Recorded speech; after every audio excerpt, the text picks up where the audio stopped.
জুলাই গণঅভ্যুত্থানে মানবতা বিরোধী অপরাধে জড়িতদের বিচার নিয়ে জিজ্ঞাসা এবং কৌতূহল রয়েছে দেশে বিদেশে। কিন্তু আসামিদের জামিন না পাওয়া, আদালতে হাজির হতে গিয়ে শারীরিক লাঞ্ছনা ও কৌশলী নিয়োগে বিতর্ক সহ নানা ইস্যুতে প্রশ্নবিদ্ধ হচ্ছে বিচার প্রক্রিয়া। সোমবার অন্তর্বর্তী সরকারের 1 বছরের কার্যক্রম নিয়ে টিআইবির গবেষণা প্রতিবেদনে উঠে আসে এমন পর্যবেক্ষণ। এছাড়া গুমের বিচারে ধীরগতি, নিরাপত্তা ও আইনশৃঙ্খলা রক্ষাকারী সংস্থার বিরুদ্ধে আলামত নষ্টের অভিযোগও পাওয়া গেছে। আন্তর্জাতিক অপরাধ ট্রাইব্যুনালে নিয়োগকৃত বিচারক ও কৌশলীদের নিয়োগ নিয়ে বিতর্ক বা সমালোচনা রয়েছে।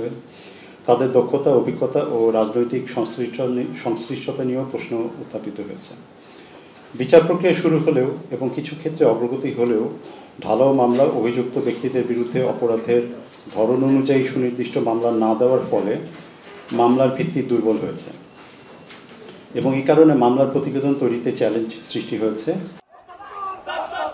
টিআইবির গবেষণায় আরও দেখা যায়, দেশের বিভিন্ন স্থানে মব তৈরি করে দাবি আদায় করা হচ্ছে, যাতে অবনতি হচ্ছে আইন শৃঙ্খলা পরিস্থিতির। গত 1 বছরে 471টি রাজনৈতিক সহিংসতায় 121 জন নিহত হয়েছেন, যেখানে রাজনৈতিক দলগুলোর সংশ্লিষ্টতার অভিযোগ পাওয়া গেছে। এছাড়া রাজনৈতিক সংঘাতের 92% ঘটনায় বিএনপি, 22% ঘটনায় আওয়ামী লীগ, 5% জামায়াত ইসলামী এবং 1% ঘটনায় এনসিপির সম্পৃক্ততা রয়েছে। দেখা যাচ্ছে পুলিশ বাহিনীতে মৌলিক সংস্কারের পরিবর্তে কেবল পদোন্নতি প্রদান ও বদলি বিষয়ে মনোযোগ দেওয়া হয়েছে। 1 বছরে আইন শৃঙ্খলা পরিস্থিতির অবনতি অব্যাহত রয়েছে।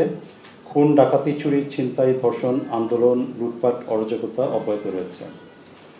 এছাড়া আইন হাতে তুলে নেওয়ার প্রবণতা বা মব জাস্টিসের উত্থান আমরা লক্ষ্য করেছি।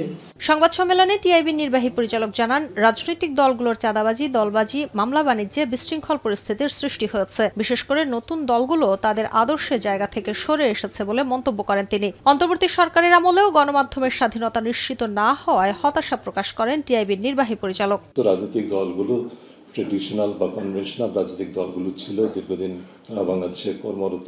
তাদের একাংশের মধ্যে দলবাজি, দখলবাজি, চাঁদাবাজি থেকে শুরু করে গ্রেপ্তার বাণিজ্য, মামলা বাণিজ্য থেকে শুরু করে বিভিন্ন ধরনের অনাচার, অনিয়ম, দুর্নীতি এবং নিজেদের মধ্যে দ্বন্দ্ব, এটা কিন্তু ঠিক 5 আগস্টের বিকেলবেলা থেকে আমরা পর্যবেক্ষণ করেছি। নতুন যে রাজনৈতিক শক্তি বিকশিত হয়েছে, তাদেরও জন্মলগ্ন থেকেই যেটা দেখা গেছে যে একই রোল মডেল তারা অনুসরণ করেছে।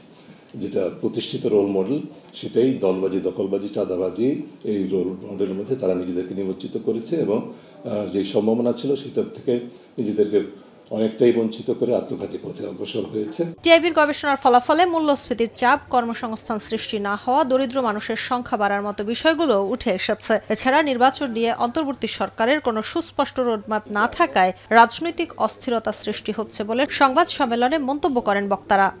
আপনারা অনেকে অ্যাপ্রিশিয়েট। শম্পা বিশ্বাস, এখন, ঢাকা।